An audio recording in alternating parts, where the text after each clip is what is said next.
Blackbusters. What's cracking, family? What it do, though? It's your boy, Big John. We are here once again on the best movie review podcast in the world. In the world, Craig. Blackbusters. In the world, Craig. Yes, in the world, Craig. Mm-hmm. I'm your host, Big John, Mm-hmm. and this is my co-host.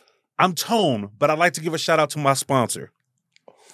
Today, I'm sponsored by the Crenshaw Family and Physical Therapist in honor of today's film. Whoa, what? What? So you just regular Tone today? It's regular Tone, but I'm sponsored by Tone. I'm sponsored by, got my sponsor for today. So just a regular Tone. That's the new one. Just a regular Tone. Damn. You know what I mean? Like, Very cool. as we've done more episodes, Uh-huh. People have said, listen, man, we like this little segment that you do in the beginning, Right. where you come up with the name. Can we sponsor that segment? So, so today is by the Crenshaw Family and Physical Therapist. Oh, well, Okay, amazing. thank y'all. Yeah. Appreciation. Love. There it is. Respect. There it is. Uh-huh. Brother Tone just, today. Just regular Tone. Yes, sir. Okay. Yes, Regular sir. Tone. Going out here getting in the bag. And we got a reoccurring guest. Yes. First guess. Is she the first one to come back? Mm-hmm. You are the first one. Oh, no. First one on, I believe. Oh, was you our first guest? I believe so. Mm-hmm. Oh, shit. Mhm. Well, why the hell not then, man? Yeah. Mm-hmm. Yes.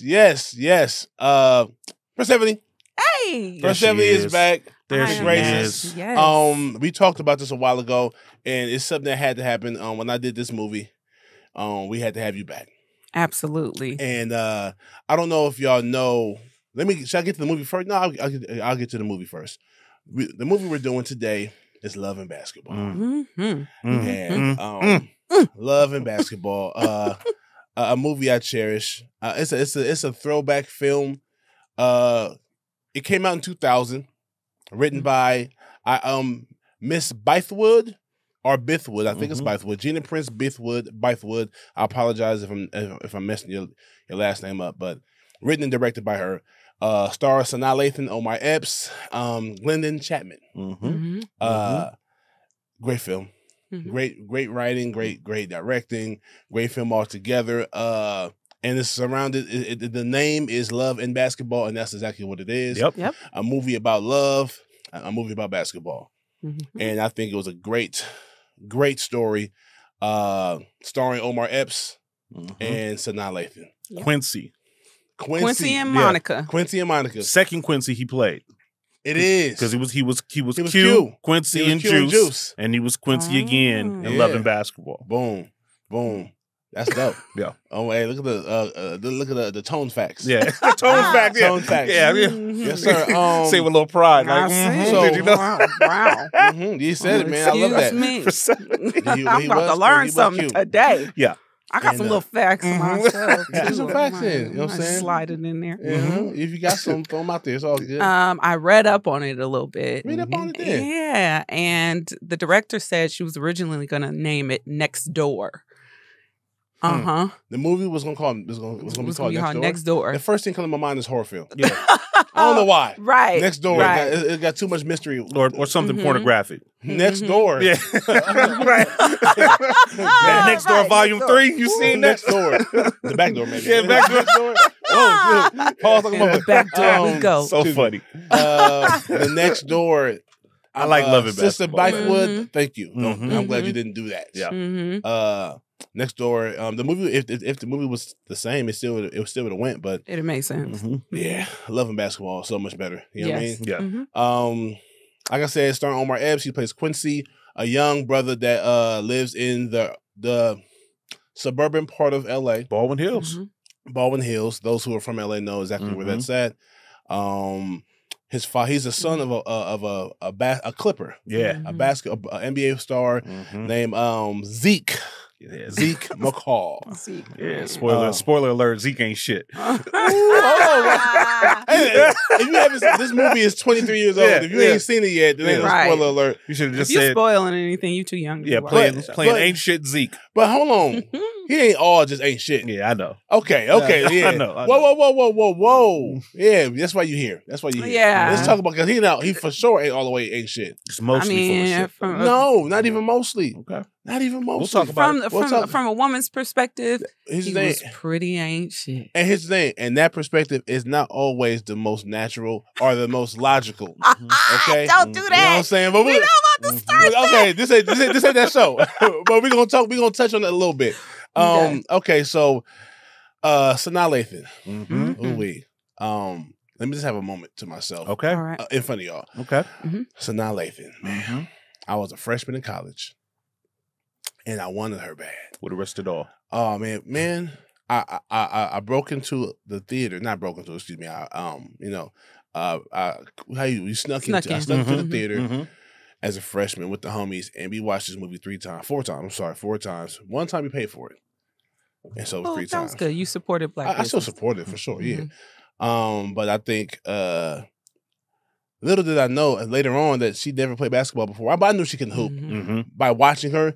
But she did a good job for someone who's never hooped before in her life. She actually did look like a high school female basketball Oh yeah, player. Mhm. she had the cornrow. No, I'm Cornrows. saying from her movement. And her body. Her She body, worked. her Yeah, movement. everything. She looked like Yeah. she She played trained. high school basketball. Right.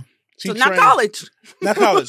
But yeah, she could play. She'd be a solid 3 player on a high school team. From a she wouldn't go to the WNBA Yeah. Nah, from the skills displayed. right. But But she had more skills than Omar. Because Lord. Omar's was rough. Did and I'm she? like, why does he rock Yeah. like that? Did she? He looked Oh, he looked so horrible. bad. He looked so Horrible. bad. Like- Now here's the thing. I don't hoop, Yeah. so Oh, I want to say, I could be wrong though. I want to say, even when me at that age, Mm-hmm. I could have looked more like a basketball player absolutely. Yes. than he did. Yeah. 100% correct. He's Omar Epps. He did a great job as Still the Omar role. Epps. He He's just- still Omar Epps. Yeah. I feel like I caught a scene when he went up to dunk and it was somebody else. Yeah. Whoa. Here's the It thing. was a step ladder. If it And was, yeah. Omar, you're an actor, so no shout out to you, brother Epps. Mhm. You're an actor, and you did a great job as Quincy McCall. The brother Martin, Dwayne Martin, set the bar so high, Yeah. and that's what it is. You did a good job. You did a great solid job. Omar is Yeah. great in other sports, right? Like, Yeah. he We he loved does you in great the in program. football. We He's- loved he's you great in the higher track. learning running track. Yeah. That was dope. That was dope. Basketball is the hardest one to But fool. basketball is the hardest sport to play for one, Mm-hmm. and to fundamentally get. Mhm. And I think it's the hardest sport to cheat. And it's Was one he of the worse live. than Common and what is it? The Right? The right, Just right. just right. Just Right? I gotta go back and watch that. I only watched it once. I Was he that bad? I think Omar was the worst. I think Omar was the so worst. too. And it's bad because, like, I think, like, even the directors and producers, nobody probably stopped to ask, like, can he play? Right? Like, you know, they just it's an assumption. I remember one time I was out with one of my boys in a nightclub, right?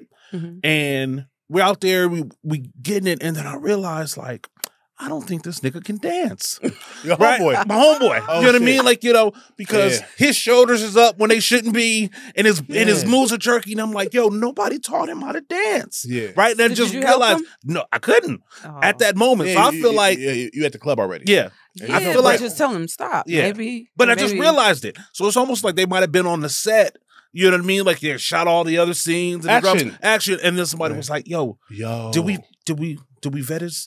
But see, his that drug? would They be were like, he's Omar Epps. He's already We done the program. We didn't screen test. He's that? already did the higher learning. Yeah. He's an athlete. But that would and be- he's black. Come on. that would be so crazy because the director said that she was very specific about who she selected as Monica, and she really wanted somebody who already had skills. So for you to be that lackadaisical on knowing whether your male lead, She probably It was- overcompensated. She probably overestimated Yeah. his ability. and assumed. Mhm, You know what I'm saying? He's already he's the athlete in at least 3 of the films. Yeah. mhm. Higher learning, the program, what else? They had the That might have been it, but he's been the athlete in 2 big movies. So she's like, he's gonna be the athlete in this one. And as much as I love this movie,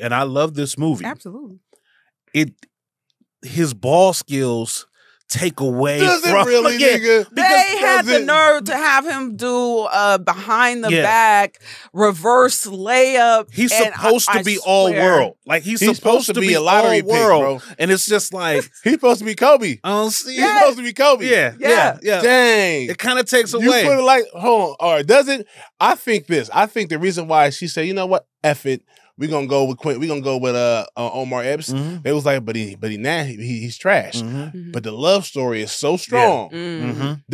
Does the love story take over the fact that he had no skills? I think maybe his prior stardom had to his name, Mhm. the Omar Epps name is what sealed the fate Yeah. for the role. The Because on- I mean, They probably was like, okay, what about Morris Chestnut? He looks a little too older. Mhm.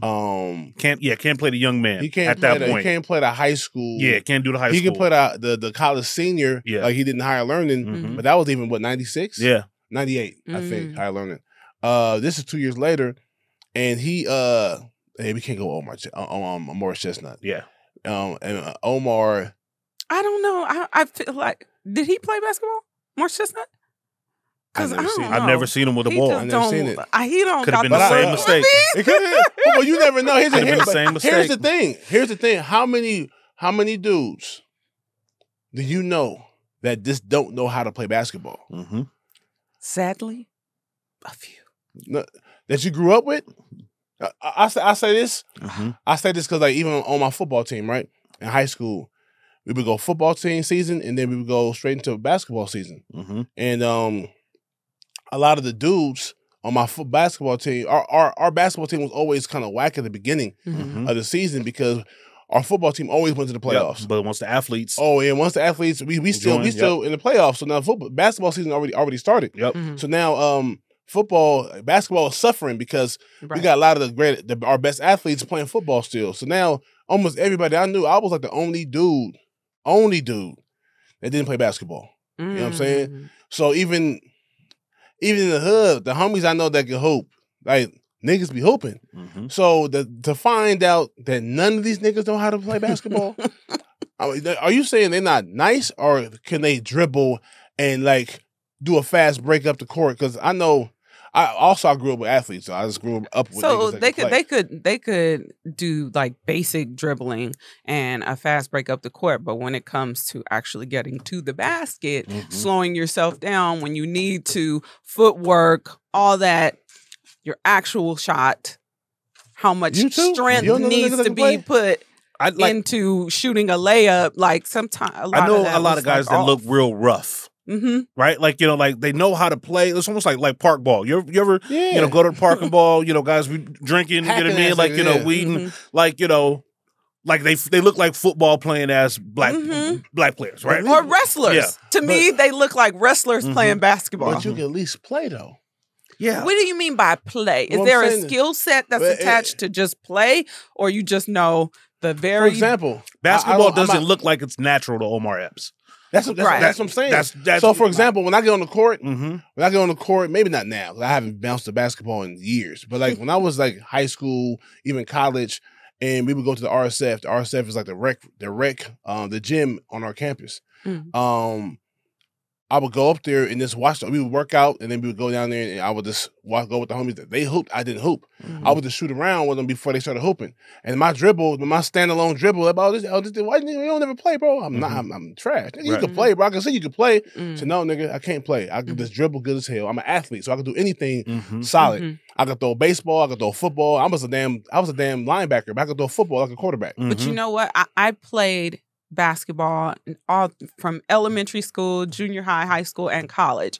And for me, it's a little different because men who play basketball or men who don't play basketball, who think that they can play, they always challenge me. Oh, you're a female, so automatically I'm going to be able to beat you no matter what my skill set is. Mm-hmm. So coming from that perspective, I'm always seeing dudes who can't play, who can't beat me because they think because I'm a woman automatically that they're going to be able to play. And then I would be looking at them like I would beat them all the time. And I would be like, bro, like, why would you ever... Your skill set was so booty that why would you ever ever challenge anybody to a game of basketball. Let me ask you this. So are you good or are they just booty? Because you just seem like you're saying like, oh, they challenge me and they trash. As opposed to the niggas nice, but I'm just better than them. No, a lot of them was trash. Trash. Even dudes, good dudes talk trash, and dudes that was trash still talk trash because they thought, you're a woman, I may be athletic or I may just be stronger than you, so automatically I'll win. I know a lot of dudes that talk about now, they decent, but they be like, oh, I'll challenge Candace Parker and I'll win. And I'm like, no way. Brother. No way. You all right, but you're not going to beat her. But because she's a woman, he automatically thinks, and she will dog him and embarrass him. Oh, I wish Ariel was here. She'd be dogging dudes all the time. I see her. I've been watching her page. Yeah. She be murdering dudes. She be murdering dudes. But a lot of these dudes don't be bad. They be good. And some of them not. What I'm saying. What I'm saying is, I'm asking you because some people. I had niggas on my team that did this in high school a lot. We playing Castle Park. Them niggas is trash. We beat a team. Every team we beat, they be like, oh, them niggas is whack. They was booty. That was the word you say. Nigga, they booty. Nigga, they ass, homie. Okay, so how good are we then, nigga? If we keep beating all these teams that are trash. I'm gonna tell you like, this. I would say, oh, nigga, these niggas is nice. We were just nicer. We're that good. We beating the nice teams. You know I'll say this. The really good dudes that could play basketball, I couldn't beat. Okay. Yeah. Niggas that were really good, right, I couldn't beat. But niggas that weren't. That's what I was getting at. Because like, basketball is a skill-based sport, which is different than football, right? Football is a physicality. It's skill-based too, but it's physicality, right? Yeah, like, you know, track and field is fast, right? Right. It's very easy for guys to underestimate their basketball skills, right? And the assumption that their skills are better than everyone else's. But I think especially in not vetting Quincy's Omar Epps' ability, I think the assumption is that most guys have an adequate level ability to hoop. And in this particular instance, the only time that he looks natural with the ball is at the end when he's playing injured. Right? Where the herky-jerkiness of his moves seem to like align with because he's hampered. Because he's hampered, right? God, so it makes sense that his body would be a little awkward. But yeah, outside of that, like so that's my point. Where I was like, I don't see too many guys I grew up with that were just trash. Guys that went on the court and play basketball could hoop. They might not go to the league or go to the even college even. Yeah, that's what makes Quincy. But like almost everybody from my boy James to all the homies were they'll tell you right now I could hoop. I can play basketball. Could I make it to a JC? But maybe, but can I make it to a D1, D2? Nah. But a lot of dudes into the arts, I think don't. Yeah. Like niggas into computers, niggas into singing, and they ain't hooping like that. Dancers Jordan, and actors. A lot of them studied the arts and didn't really spend time in the athletics department. Some did. You know, I'm not going to generalize all, but I'm saying like a lot of them were really focused on the arts and kind of. Yeah, I think. I hear what you're saying, and I do agree that they might be like, man, I'm going to the Glee Club and I stopped playing. Yeah, I'm stopped playing football or basketball so I can focus on this. And doing this traveling gospel team, gospel choir. You know what I'm saying? And nothing wrong with that. Yeah. But I think Sister Bythewood was like, you know what? He can't hoop, but this is a love story first. Yes, it's called love and basketball. Yeah. You know what I'm saying? So I cry at the end every time I watch it. Did you? That's what you cried. I thought it was dope. It's a good ending. You know what I'm saying? I'm a little I get a little emotional. I get emotional. Because it's touching. It's touching. It's touching. I know we jumped way ahead, but since we're here, like it's touching. I love the way the music comes in. Right? Like, you know. Yeah. I felt it. It was real for her too. And you really, I mean, like, and she was balling for love. Right? Like that nigga she was balling for love. So yeah, it's a very emotional ending, you know what I mean, that especially brings Monica's journey full circle. Like we get Q's journey, but at a certain point in time, we'll get to it. Q just kind of like shuts off. right? Like, you know, and his emotional he was journey. so unreasonable. Yeah. But here's the thing: he was extremely hurt, and no excuses. He was like 18. Yeah. 18, 19. So let's talk. Let's get in. We don't have to go because I have a habit of going like scene for scene. Okay. We won't have to do that. But like Monica and Quincy met as young kids. He thought she was a girl, and she was going to play 2-on-2 basketball with him and his two friends. One of his friends will be her teammate, and she took her hat off, and they thought that she was a girl. Oh, they thought she was a boy because at 9 years old, you know, a lot of little 9-year-old girls look like 9-year-old boys without their hair showing. And so, and I love how they kept it real because her hair was stiff as shit. With sweated out. That's what I'm saying. It was real. It was me. Real. That was me. Yeah, they were like, ugh. You a girl? Girls can't play basketball. I can. And she was bigger than them. That's 9-year-olds. Here's the thing: most of the homies when they was 9, the 9-year-old girls in the what's that? That's like what, 3rd, 4th grade. All the girls were taller. Like I was tall. I was the tallest in my class up until that's hilarious. The back row in the school photos. I was in the yearbook. The tallest girl, tallest guy. Tallest guy was next to me, but So they played, and just like any kid, any boy, you hate the girl, she hates you, but you really like her. This movie is more than just love, and it's more than just basketball. It's family as well.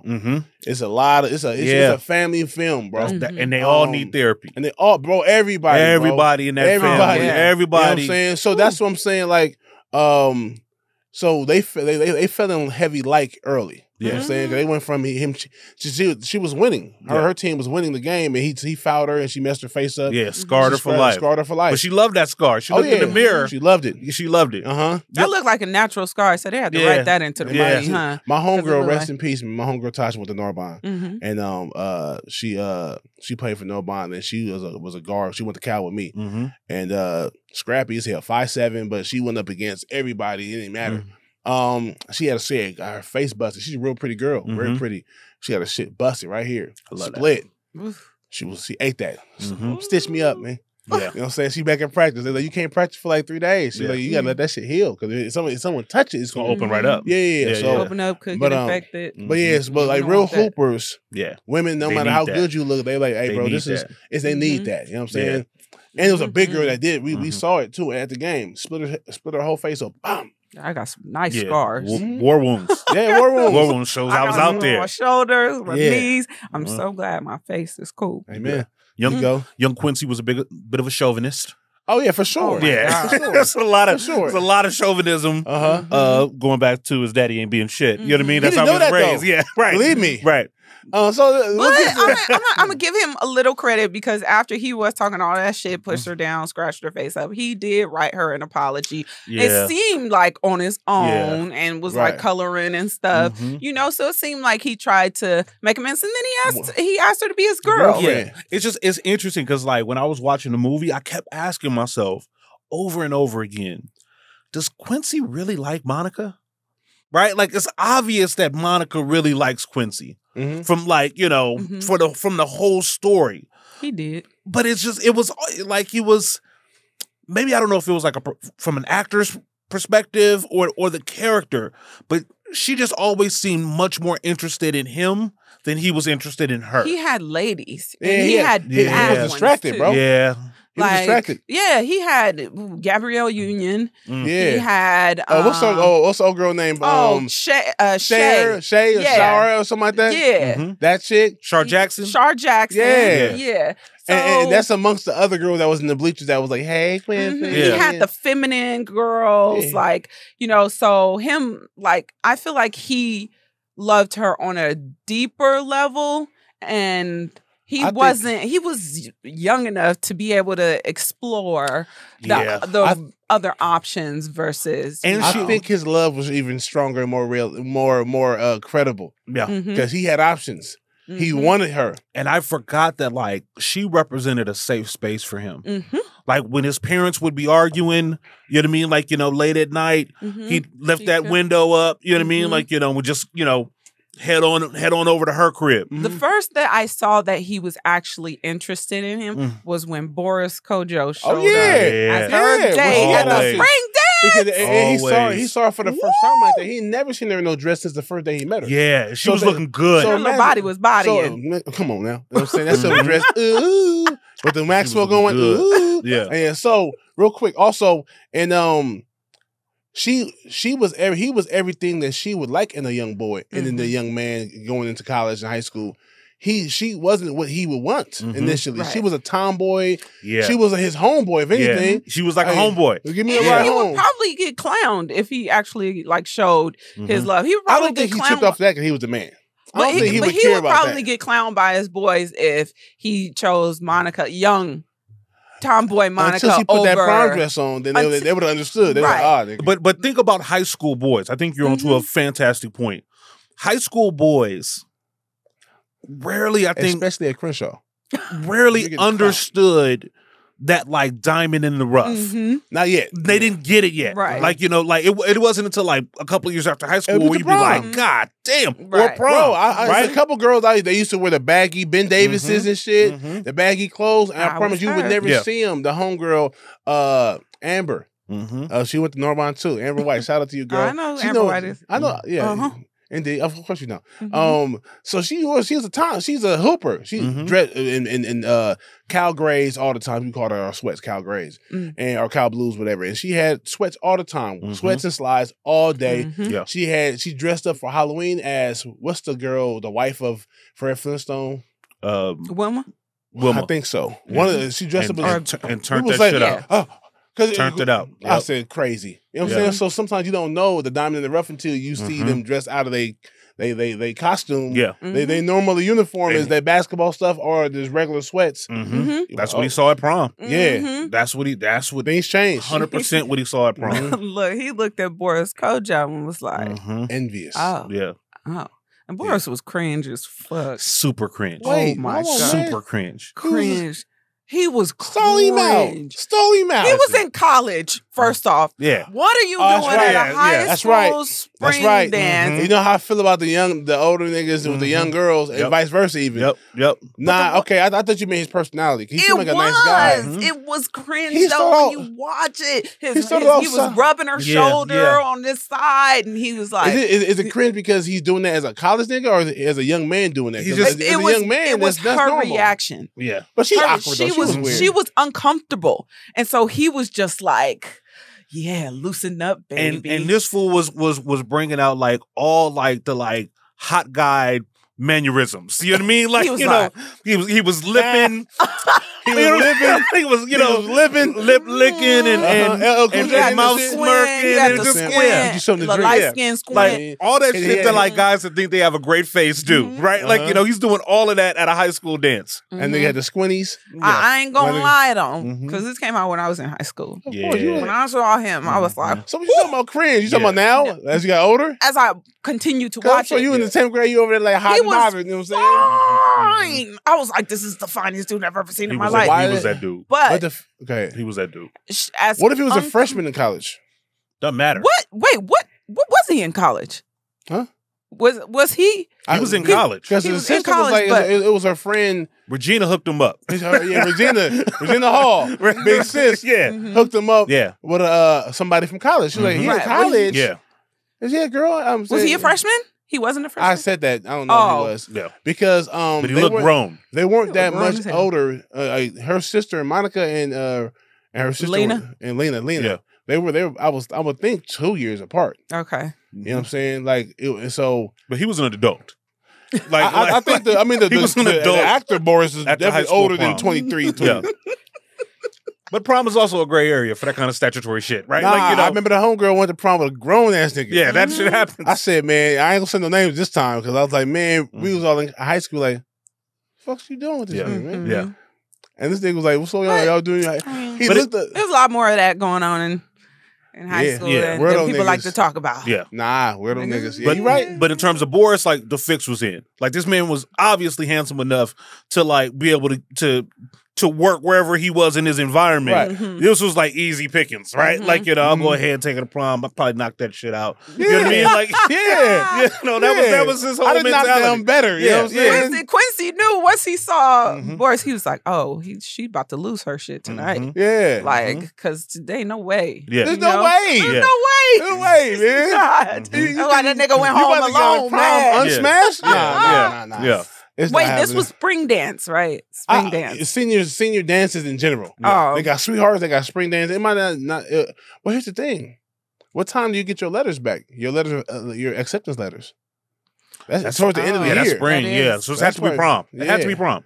That's why she wore the pearls and everything. Yeah. And because she wouldn't go to the spring dance and not prom, it was prom. I think they called it a spring dance, though. They didn't call it prom. Yeah. Really? And Okay. prom, she probably would have came a little different. Them outfits. Not for the her. Prom would have been You think she would have came with a more elaborate dress? absolutely for prom. Why would she give a damn? She didn't even want to go in the first Yeah. place. Prom. You would have. No, I'm just saying. Just think about prom versus other dances you went to. Winter formal. Yeah. Winter formal. You But know. I'm saying, but that she was didn't- that was she one didn't thing. even matters wanna to go. you. She didn't matter to her. Yeah. She didn't even want to go. She don't care about prom or I'm spring gonna dance. tell so you she gonna this. dress them the same When way. I was in high school, I was a tomboy who played basketball. Our spring dance versus our prom. Prom is the most elaborate thing you go to. So To even you. if she don't want to, no, not to me, for the year, period. That's the most elaborate event that you go to in high school. I know. I agree. So your other dances, yeah, you wearing the short dresses or whatnot. You Mhm. just, but for prom, I could tell that this was not the prom dance. I mean, her It was family. like- Her family basically treated her like the NASCAR pit crew, right? Like everybody descended on her. They straightened her hair out. Mrs. They put a Potato dress Head. on her. And them pearls that I laughed mom so gave hard her at was that. such a big deal. So I hated that. she just What? didn't get out The much. pearl. Here's your grandmother's pearls. Yeah, I was like, why you pearls in Mhm. high school? yeah. Ugh. Had her looking real. Out there looking like Opal. Ethel-ish. Out there looking like Opal. I look like Ethel. Look like Ethel. Like, Then a motherfucker. grandmother's pearls. Harriet. wearing a slip. Slip and stocking. Yeah, wearing a slip like she going to a church. girdle, Like she, slip, and stockings. like she rededicating. She and pearls. she had the altar call dress She on. did. She was ready. She looked nice though. She Man. did Yeah, she look looked nice. pretty. But when she put the pearls on, I was like, Yeah. But I was in high school and my mom tried to get me wear pearls all the time. We was not wearing Mhm. pearls in Yeah. high school. So it's like They was the Wilma Flintstone pearls too. Like The Yabba Dabba Doos. Big, the Yabba Dabba Doo Dang. necklace.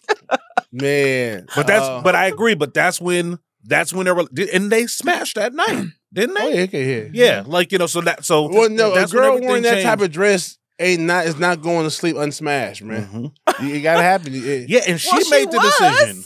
Huh? She was. She went home. She took it upon herself not to get. Yeah, to, she said, climbed out. Oh. I need that. The night that they smashed, she climbed out of her window Yeah. and went over there. Mhm. Not Yeah. vice versa. It wasn't that Right. like, he kept, because she had the letter. Mm-hmm. She had the letter and she took it over there because I think, if memory serves me correctly, he opened the letter for her, right? Mhm. Yeah. Yeah. And then she was like, I got in the SC Hey, Mhm. and about to get, and you in the SC? Oh yeah. that kiss. Son fuck. The kiss. Uh-huh. That was the first time they kissed. Mm-hmm. No, they He kissed. gonna say, "Why'd you do that?" They kissed twice. That's the second time. Remember they kissing as kids? Yeah, that right here, that right there. That don't count. Oh Yeah, dang, I yeah, forgot yeah. about that. Yeah. they But- wasn't gonna Yeah. smash after that. But the way he kind of put it on her, like, Mhm. "Why'd you do that?" Yeah. Low key, it looked like he went in for the kiss. No, she went in for the kiss. Mm-hmm. He was like, he lunged towards her, and his head was like, He went to go hug her. Yeah. Yeah. He went She- to go hug her. she He almost- said, "They want you." Like she swerved him a little bit. Yeah, You know what I she- mean? Like, she did the Jada Yeah. Pinkett, the Kane. Mhm. She did the same shit. Yeah. Yeah, you know It looked like he the went- slick shit. Yeah. The girls be slick with it. like caught it like she Right. caught the Uh-huh. and he brought it went in. because you gotta when you hug somebody, you gotta pick a side. Mhm. So he was picking a side. She met him with that side. She Yeah. met him in Okay, it looked like he went for that, and I was like, nah. "Why'd you do that?" Like, Nah. nigga, what? No, because her response even lets you know that it was her idea. Yeah. He said, "What's that?" He said, "Why'd you do that?" She's like, And then- "I know, right?" He went back in like, "Okay, I'm about to get these Yeah. I'm about yams." to- Yeah, oh yeah. Here we go. yeah. We're both. Let's get a Trojan because we're Let's get a Trojan. Like, we're both going to be I Trojans. appreciate Hey, yeah. is this thing on? I appreciate the quick, sensual, safe sex little promo in there. Yeah, yeah. That's what's up. That was like a prerequisite for all movies. Back And in he the days, opened you it. know, Did and he open it with his teeth? Ah, I think Did he he? did because he was on. yeah, but it was always like they always took a beat, like in the middle of the pass, should it be hold on, hold on. Hold on. and then like it's always like She's sitting it's there. always like prominent in the Uh-huh. Hey, low we're key, he using put it on with protection. one hand too. I was like, oh, Hey, he Quincy McCall. He was Quincy McCall. smashing Put it all on through one high school. hand. Yeah, He got girls down in Artesia, like He go all the way down to 110 to San Pedro. He got them all. Yeah. He said, "Watch out! I'm Yeah. putting this on with one hand." Yeah, man. And then so, And now they're at SC. and now they're at SC and they're a couple, they're together. Mhm. Before y'all move on, can I make one point that I Yeah. really liked? That they didn't make it seem like her first time was enjoyable. Right. They kept it I 100. love that because Mhm. I've seen movies where they try to, It's all lose passionate. that Mhm. shit hurt, Mhm. and Right. she displayed that, and I was like, Yeah. okay, they Yeah. kept this shit. Yeah, they true. kept it cool. And but That's such a good point. That could have been That's such a good could have point. been because of the writer. The writer Yeah? was a woman. Yes. A male writer who might have been Oh. like, Yeah. they passionate love and she Mhm. loved every second of it. Mhm. And the female was like, nah, I'm gonna keep it 100. That's not how it is. Mhm. Damn, that's You know so what I'm true. saying? That's Yeah. that is such a good point because like young men like swear their pipe is amazing. Yeah, yeah. Right? Like, You're you know, right. but if they're really honest, I smashed my Yeah. dick through down. Yeah. She like, nigga, I hated it, but I'll do it They're again because I like you. Horrible. they're really honest, they look back in the past and be like, man, I wish I could get a couple of them back. Yeah. You know what I mean? Like they didn't Redos. get the best. The redos. They didn't get the best performance from me. You know what I mean? Yeah. Like, you know. Yeah. Yeah. So, like, you know, Uh-huh. so I like that awkwardness. Mhm. I think it like almost kind of like to me like there's compatibility, incompatibility this whole time. There's conflict. Mhm. There's conflict between these two characters like almost the whole movie. And even in this beautiful moment that they come together, it kind of happens randomly. Mhm. You know, there wasn't a It's awkward. courtship. It's Yeah. awkward, And right? Like, you know. I was a virgin when this movie came out, so Mhm. when I watched that scene, I was like, Mm-mm. ooh. That's how it's Like, gonna happen. that's So you start looking at your neighbor niggas and like, Byron? like, Jamal? Yeah. Kelvin. Nah, that's funny. I that's a dope observation that she didn't enjoy it, but she probably it probably hurt, but she probably enjoyed it. Not enjoyed it physically, but enjoyed it not Yeah. spiritually, but emotionally because Yeah. she really liked this dude. She Mhm. loved so- Q. And he chose Yeah. her in that moment. Right. He came Over- home. Yeah. He came home. He didn't have no time with a and other girl. they had a He quick was too busy conversation. thinking about her and Their dress and and Spalding. Boris. We just Mhm. gonna call her Spalding. Yeah. Spalding. Spalding. She was too busy thinking about him, This- her and Spalding that he couldn't even enjoy. Mhm. What was her name? Shawnee Easton. Shawnee Easton. He couldn't even enjoy Shawnee Easton. He dropped her off. He dropped her off. But Isn't here's that the an thing. it girl name? Mhm. Yes. Shawnee Easton. She just sound fine. Shawnee Easton. Yep. So, real quick, So real. I love the scene at the party, at the dance. They played all the grooves, you know what I'm saying? They Mhm. played that Zapp and Roger, and they were dancing with their dates and they were looking at each other. Yeah. That was tight to Yeah. me. That's good filmmaking to me, man. That's It's a good good. trope. That's good. It's a good trope. Good shot. Mm-hmm. Because that was a nonverbal communication they had between each other. Mm-hmm. And Quincy be looking like I'm gonna take you down. Like every time he looked at her, to me, like even when she was playing basketball, even though he would be doing his own thing, he had that look at her like he knew. taking you down. He knew, and but it's she didn't stroke his ego, so that's Yeah. another thing why he didn't pursue her like that. Yeah. because she wasn't like all the other girls. Mhm. But that's why I think he wanted her even more. Hence him teasing her about going to a date with Spalding and all that. And I didn't think you cared. Now I really don't. Yeah. You do. You know what I'm saying? I think he liked her before she liked him. Ah. As kids, he asking her to be his girlfriend and all that. Mm-hmm. And then when she didn't want to do what he said, not stroking his ego, Mm-hmm. you know what I'm saying? And that eventually had them fighting. Mhm. And then eventually is why I think he liked her. I think he See, fell in love with her. I think this is why this movie is titled so well in terms of love and basketball, especially from Quincy's standpoint. The connective tissue to the people he cares the most about is through basketball. Mm. The relationship with his Mhm. father, Mhm. basketball. The relationship with Monica, basketball. Mhm. He respects Monica as a ball player, Mhm. right? And the esteem that he puts ball just automatically puts her at a level like above any kind of like regular girl or skis that he would be dealing with. Mhm. His father via basketball.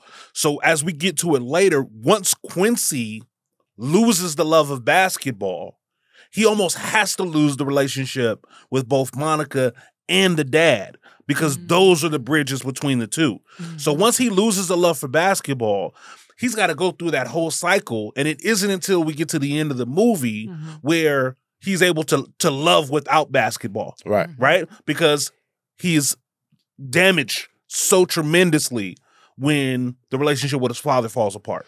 I think that's what sparked the lack of love for basketball. Once his relationship with his 100%. dad, 100%. his dad was his everything. That was his idol. 100%. So when he found out that his dad had a huge chink in his armor, he looked at him as not the man that he. Yeah. Even he asked him, and the line was, "How come you couldn't raise me to be the man that you wanted me to be? I just couldn't. That Why couldn't you be the took man that you raised me that you wanted me to be? I just couldn't. I just couldn't. Now here's the thing. Let's get into that. Like, Zeke McCall was a good man. He's a good father. Hold on. Well, yeah. So because a good man, you could be a single father and be a good man because you raised your son the way you're supposed to. You know what I'm saying? I think him and how he dealt with his wife was all bad. Of course, with all his cheating affairs and stuff like that. But are you a bad man overall? Are you just labeled a bad man if you cheat on your wife? Yeah. Really? So this is okay. So because there's so many other things that you're good at and that you do well. You know what I'm saying? Here's my position on it.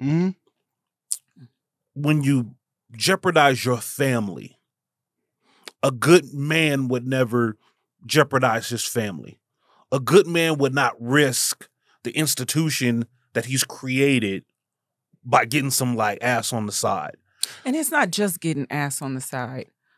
Potentially fathered another child on the side. Yeah. So it's like and this woman's begging you to come home, and he was like foul towards her, like, woman, keep your ass in Gucci and gold. This is what I gotta do. Yeah. When you really out here like messing with chicks. So it's like you arguing with your wife, lying about the stuff that she suspects you of that you're actually doing. So can you be a good person and make another person feel bad and believe the lies that you're telling when you know she's damn right? So she's crying, you feeling bad, and you still like, I'm still going. Yeah. And lie to your son's face. Right? Like he lied to his son. Like this ain't, because Quincy brings that energy back to his mother. You're gonna believe this some skis over Pop or whatever. She threw the papers and she threw she threw the envelope so quick, so harshly. And it was like shit, man, like you've been a lie. Everything that you taught me. That's not true though. I mean, but the thing is that like Quincy wants to live up to his father's expectations. He wants to fill his father's shoes, right? And then once this thing happens, that's no longer his aspiration. At this point, he's like a ship without a rudder, right? Like he doesn't know what he wants to be. Hey, I will say this, just because I hear what you're saying. I agree everything y'all saying. Him being a good man, I think is bigger. Whether you faithful to your wife or not, that's not the only criteria of a good man. You know what I'm saying? So the things he instilled in his son from jump, I thought was dope as hell. You know what I'm saying? It is. So that doesn't go away because you slept with another woman on your wife. You know what I'm saying? I'll say like in the totality of his character of a man, there's levels to being a good man, and he's on that spectrum. You know, he's not the worst because he's not out here like beating on his wife and stuff like that, you know. But when it comes down to making her feel bad, you know, when you don't necessarily have to, you know, he's intentionally making her feel bad and still doing whatever the hell he wants to do. So it's like, it's like you have to lie, to cheat. Are those characters of a good person? Would you still befriend your homeboy if you found out he kept lying to you about shit? Like a lot of us would not. Like we would drop people that. I agree. So then it's like, if those are not even good characters to be your friend, how can you consider those to be good people? This is an extreme example. Fantastic point. This is an extreme example. But like, let's say like me, you guys, man, like Tone, you know, spends a lot of time with his daughters. You know, you can see it on my social media. Man, Tone's at the homeless, you know, soup kitchen. You know what I mean? He gives out to the homeless. He's very generous. But when he gets mad, like, he might hit his wife, right? You know what I mean? Is Tone still a good man?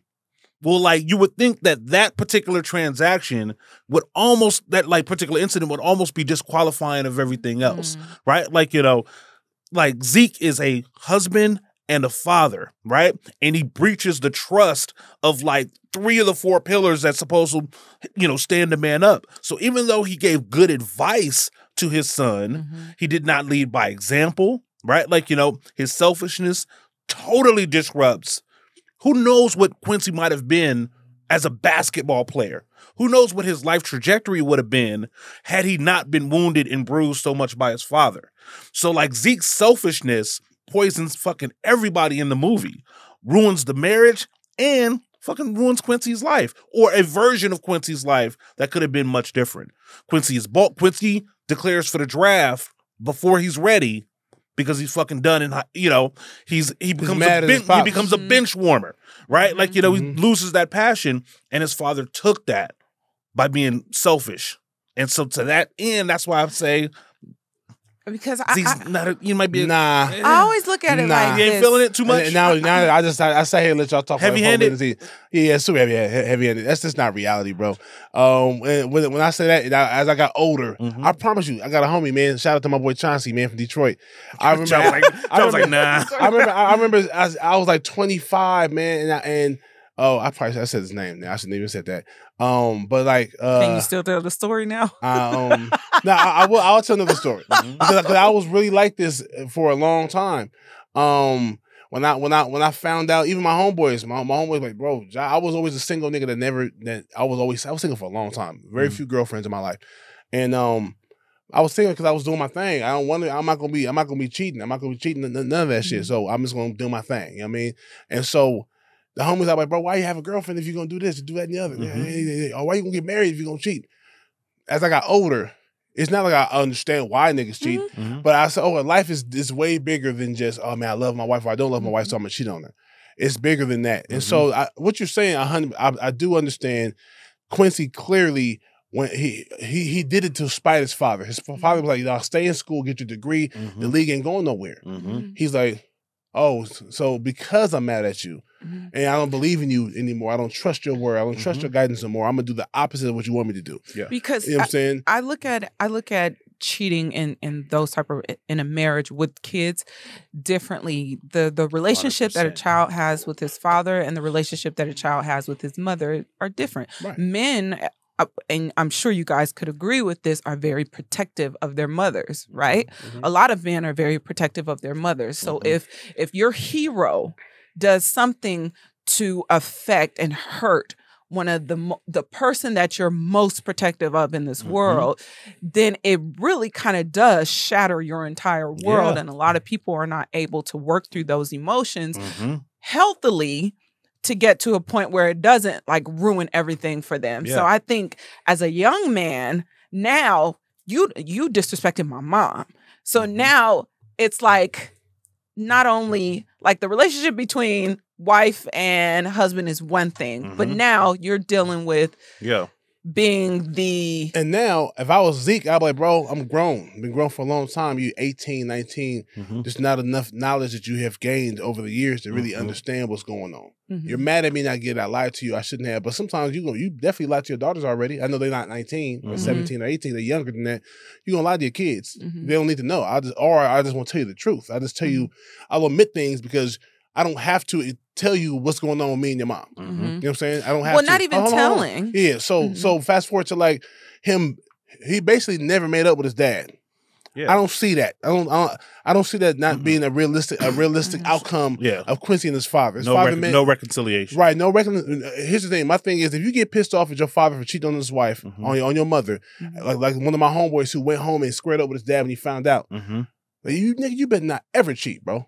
Yeah. Ever in life. Yeah. You better not ever cheat. You know what I'm saying? And so, and that's not, chances are that's probably not gonna happen. You know what I'm saying? So I think it's even bigger. Like I think Zeke broke Quincy's heart.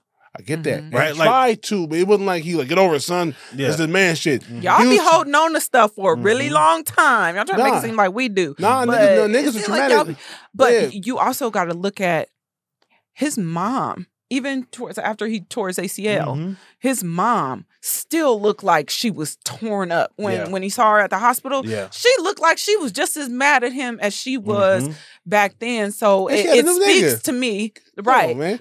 What it speaks to me is that if we can just assume that he still kept a close relationship with his mom, there was probably still that hurt that she displayed to him or whatever. She may have said certain things to him, if we assume, because I mean, we could tell like she was just like, she was still look distraught about that relationship even 5 years later. So I wonder if that played into Quincy not being able to get over his father's infidelity. Yeah, it was his hero. And you know what I'm saying? Like some people, they parents is just like, your father was this, your father ain't shit, your father this, your father that, and that being beaten into, and you already believe it because he broke your heart. That's whack. It is. It is, but it happens, and that kind of keeps that fire and that frustration and that anger alive. If I was a wife that got cheated on by Zeke McCall, my husband, Paul's her husband, I would make it a point to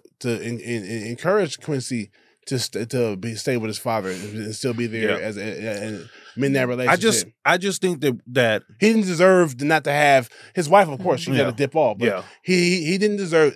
Quincy had every right to be upset and feel betrayed and feel lied to. But that's your dad.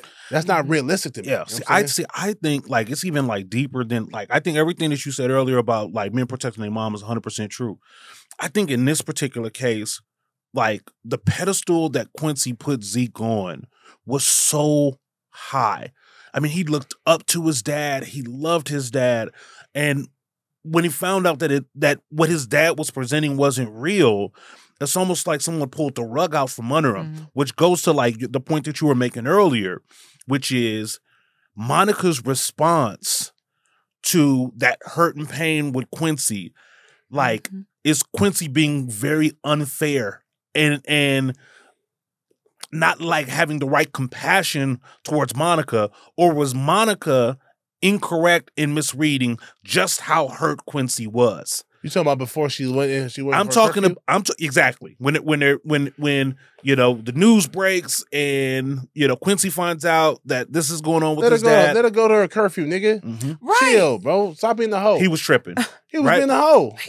I was like, it made me so angry because I'm like, here you are a top prospect. You are getting the world handed to you at this point. She's finally starting. She's been fighting tooth and nail to find her place. I mean, she got one acceptance letter to the college, and then you know she's getting bullied by her teammates. You know he ain't consoling her. She deserved getting bullied though because she was an asshole. She's not. She don't work well. She had to earn it. She had to earn it. She had to earn it. So she's coming in, you know, fighting tooth and nail for her spot. She's finally starting, her hard work is finally starting to pay off. And you want her to jeopardize that for something that you get just easily. So he's looking at it from his perspective, like, I would miss curfew for you. But nigga, you miss curfew for me, but you still be starting the next time. He started treating her like his dad was treating his mom. Yep. Selfishly. And Showed up with so a that's new what I'm chick. saying. So when I sit here and say, like, Showed up with Ebony. Sorry. yeah, Ebony. Ebony is horrible. Ebony and what's her name in Best Man? Say she's always Monica. Oh, she's Monica. She's Monica. Yeah. Yeah. She's a harlot, my nigga. She's one of those characters. She's got one of remember how we talking about she's Michael like Leon, Yeah, nigga. she's like Leon, Michael Beach, Michael Beach, ain't shit, motherfucker. like the Scoundrel Hall of Fame, like Scoundrel Vixen, my nigga. like the Mount Rushmore. And she's so sweet, Yeah. nigga. She's such a But sweet she always whore, plays just a nigga. fucked up person. Hey, I Man. wanted to throw something at the screen when he was like, "We just going to get something to eat. You want to come? So Do you want to come?" Disrespect. Oh my- The disrespect. So he might not have smashed Ebony yet, Mhm. but he definitely cheating. He's cheating on Monica. Yeah. Mhm. Yeah, he's cheating on Monica. 100%. So he's doing exactly. It's not his wife, but he's doing exactly what he hates his father for doing. Mhm. So it doesn't take away from Zeke McCall lying and ruining his relationship with his wife and his marriage and his son. Or I think it should be tarnished, shouldn't be ruined. You tarnish your relationship with your son, and your son should forgive you because later on you're gonna make the same mistakes. If not cheating, it's gonna be other things. You're gonna feel like wanting to cheat. You know what I'm saying? Should a man that's never cheated on somebody but wanted to cheat on his girl before but still doesn't, should he judge the man that did? I mean, I feel like It's a about tough question. exercising discipline. Right. So But you- you can if because you can ultimately say, "Hey, nigga, I wanted to do this shit too, but I respected my woman enough, or I respected myself enough to Yeah. not." Yeah. So Yeah. he can like Not you judge know, though. I Yeah. don't think you can judge if you already had those thoughts and you down. I think they become more judgmental when The non-cheaters? when you Nah, when you the niggas felt that, like that never been in that position before and never been in that position to cheat or felt like doing it, they're judging the heaviest. The ones who have, I understand. I've never done it before, bro, but I get how the temptation. Like, I was listen, only my saying nigga. the ones they might become more judgmental because it's like in your head, it's like, nigga, I've been there. I wanted to do that. Yeah. And I didn't. So as opposed to the niggas that ain't never really felt that before, they're just like, oh, you shouldn't have. But the niggas that who I'm the actually, opposite. felt that is like, See, like- yeah, I mean, I think about cheating all the time, Mhm. right? Just in the sense of like I'm a man, so I like when I see attractive women, right? Like I do like notice their attractiveness, Mhm. but like I would never violate the trust that I have. I would never do that to my wife. I would Right. never do that to my family, to my little girls. Like I would Right. never 20 years from now have to explain. Even like 3 years, 3 months from now, I have to explain to my little girl, why don't you live here anymore? Right? Right. I would never do that. So like any of my homies that are cheating or think about cheating, I feel like that's the coward's way out. Like if you want out, then just get divorced. Like if that's what you want, then don't be a coward about the shit. Just do it. Mhm. But don't be doing that and now you and your family showing up to the barbecue. Right? And I gotta be in front of you, your wife, and your kids, and now I'm a character in the play. Mhm. Right? Right. Now I gotta play a role. Because Right. ultimately she gonna find out, and then she gonna find out that y'all knew That I and knew. Then Yeah. I was like, ain't none of your you ain't found shit, out. and ain't none of Yeah. your friends shit. Now Yeah. everybody character all Yeah, messed up.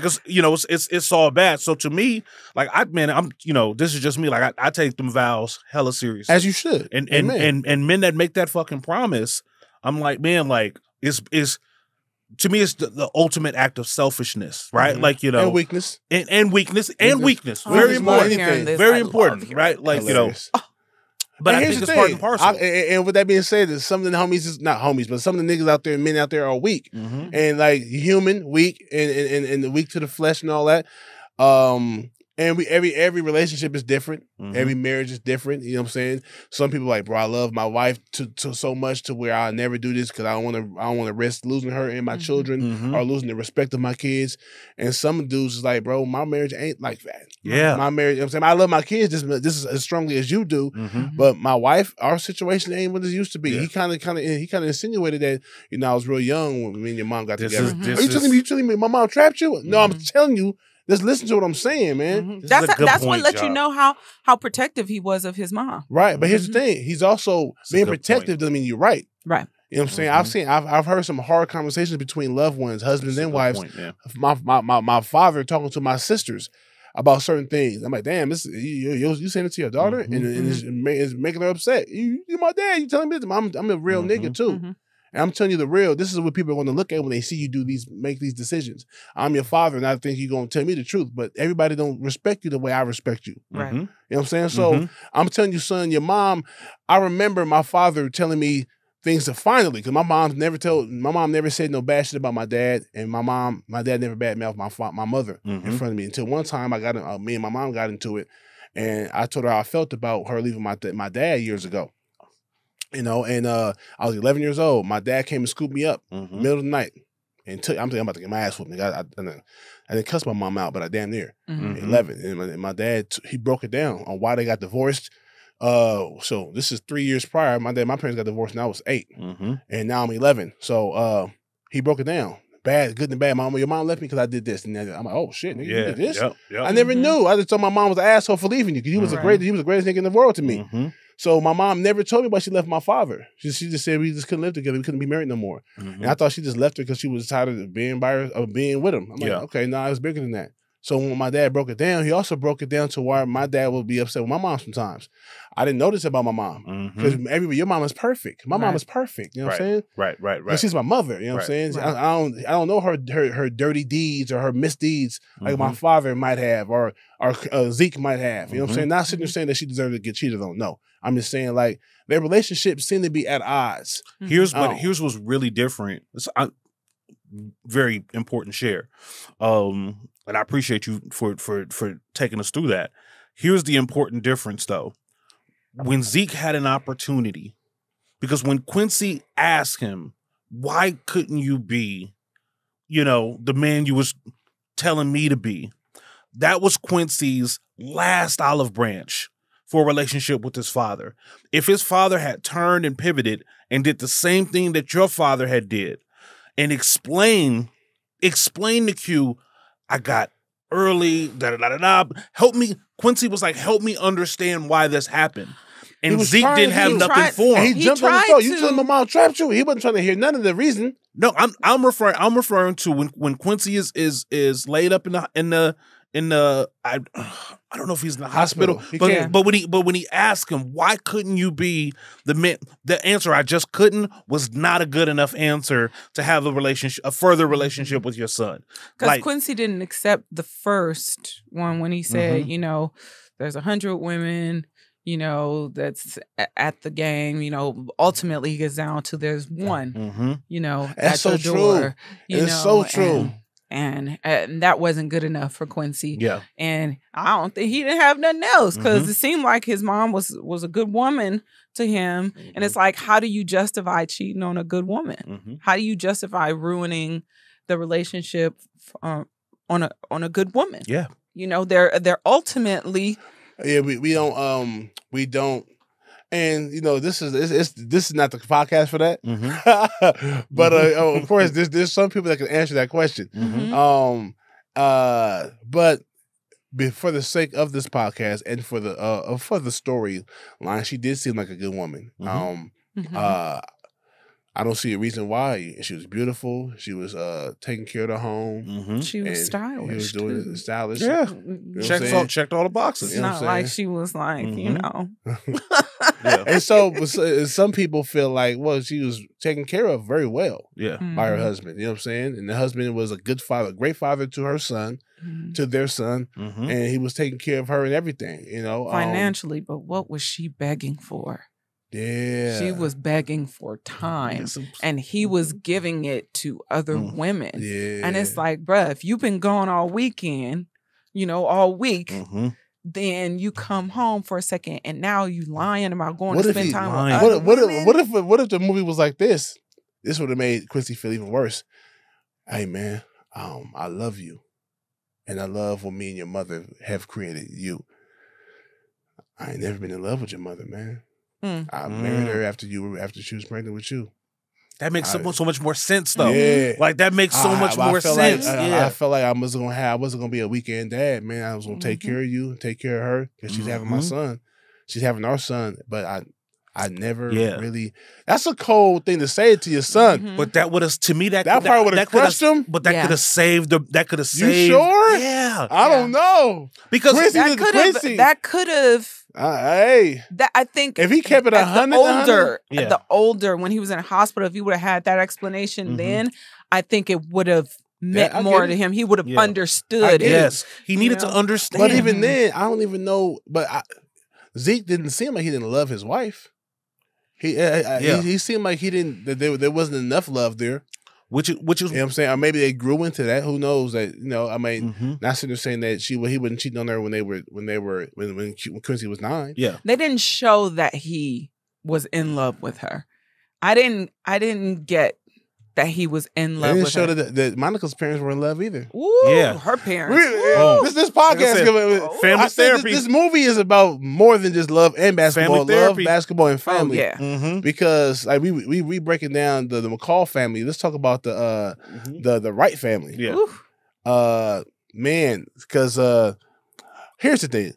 Mom was also a homemaker. Mhm. You know what I'm saying? Pops was the breadwinner. yeah, We assumed that the household was loving. You know Mhm. what I'm saying? Pops seemed to be solid. mm-hmm. Mhm. Pops was at very all- supportive. He's very supportive of his daughter Mm-hmm. playing basketball. He would take his other daughter to go see the baby daughter Mhm. play basketball. Mom never came. She's not into like that. She's a girly girl. Yeah, Mhm.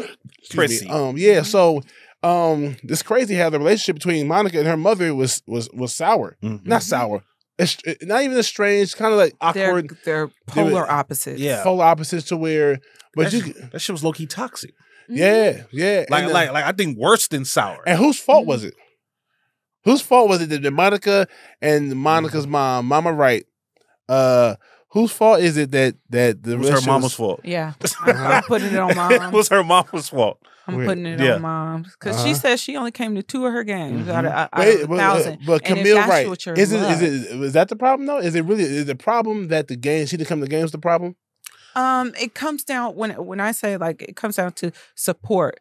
As a female basketball player from high school, seeing my parents in the stands meant everything to me. So it wasn't just you came to the game. It was you supported me, which in turn you love me. Mhm. You support the things that I'm doing, the Yeah. decisions So that I'm making. And if this is my love, my passion, and the fact that you're there for me through that, her mom was constantly putting her down. And dismissive. Very dismissive, putting Dismissive her of down. her That's passion. Why- and that's why I'm saying it's bigger than going to the games. Mhm. 'Cause my dad didn't go to my games. My dad, my dad from Ohio, and he Mhm. left Ohio because it was too cold. And he was like, Mhm. "Man, I'm in the sun now. I'm Yeah. in California. I don't like the cold. I don't like the loud, drunk folks in the stands. I'm probably gonna fire on one of these niggas. Mhm. Mhm. These drunk dads and stuff like that." My dad came to maybe less than 5 games of mine in high school. But we watch college football every Saturday, and we watch pro football every Sunday together, and we watch boxing every Tuesday and every Saturday. Mhm. So he was so supportive of me in every way. I just knew that the football games, that's not his thing. Yeah. Dude, Mhm. like, even now, when I had homies that went to the league, and I would go to the games to see them play live, and Mhm. after a while, I'm gonna watch you from the game, from the house, bro. I'm I'm stay cool. here. Yeah. Because I mean, I don't care for the loudness all the time. You know what I'm Yeah. saying? Boxing's a little different. I love being in that arena. It's a different Mhm. situation. But she never expressed to her mom, "I want you to come to my game." She never said that. "Come to my game. I want you to come." Mhm. But mom, she said mom didn't even think she cared if she went to the game. Yeah. So they were so Mhm. opposite. And she did put her daughter down. She did dismiss her daughter. Very dismissive. And that's bigger than coming to the games tonight. Yeah. Because had they had a better relationship outside of the court, Mhm. she probably wouldn't have mattered. Yeah. You know what I'm saying? She wasn't interested Mhm. in Monica. Like just dismissive of what she did. Because her sister, because Belittled Monica it. wasn't like her. Mhm. So she was like, "Yeah, you always wearing these jeans and these pants, these slacks. Why don't you wear a dress one day?" Yep. So Lena was a mama's girl. Monica was a daddy's girl. Mhm. So they each had their respective parents, Yeah. you know, but ultimately you still want a relationship between a mother and daughter, a black mother and daughter. I can't speak for anybody else, but Yeah. sometimes it is very volatile. Mhm. Yeah. So Mhm. there's a lot of I don't know where it stems from, Mhm. but the mother-daughter relationship is just there's so many layers to it. And ultimately, even if they're not as close, they're still a part you still want to make your mom proud, even if you don't have the closest of relationship to her. There's still a part of you that wants that full on connection with her. Both your parents that you, the mom thought that she didn't care. Your mom, you don't like me anyways, like that. Her mom was like, you don't like me anyway. She never said that, but through conversation, through the dialogue, you could tell your mom that we just don't see eye to eye. You don't like me. You know what I'm saying? And Monica thought her mom didn't like her. Her mom had a path that she wanted her to follow. And mom just could not see anything beyond that. Yeah. So true. So she was just stuck Monica on, knew that. I want you to be feminine. I want you to be prissy. I want you to be dresses. super girly. I want you, to put this basketball down and go to college. And yeah. So and ultimately, like Monica kind of because you don't see me. Like this is who I am, and you're not seeing, and you don't see me because Monica says it like after they have that big blow up. I cared, she was like, I didn't think you cared if I came to these games. You didn't care if I went to them games or not. But she was, I did, I cared, right? Like you never saw me, but it's interesting because the one thing that the mom did always see in her, which ultimately leads to like the finale. The final scenes of the movie is Monica's fight, and reminded her that like your whole life you fought for what you want. Go fight for what you want, which is what she needed to hear. The writing was savage because her the last person to be an ally to her was the person that really got her what she needed at the end of the day was her love from Quincy. Yep. That's dope how it came from. It didn't come from her sister. It didn't come from her father.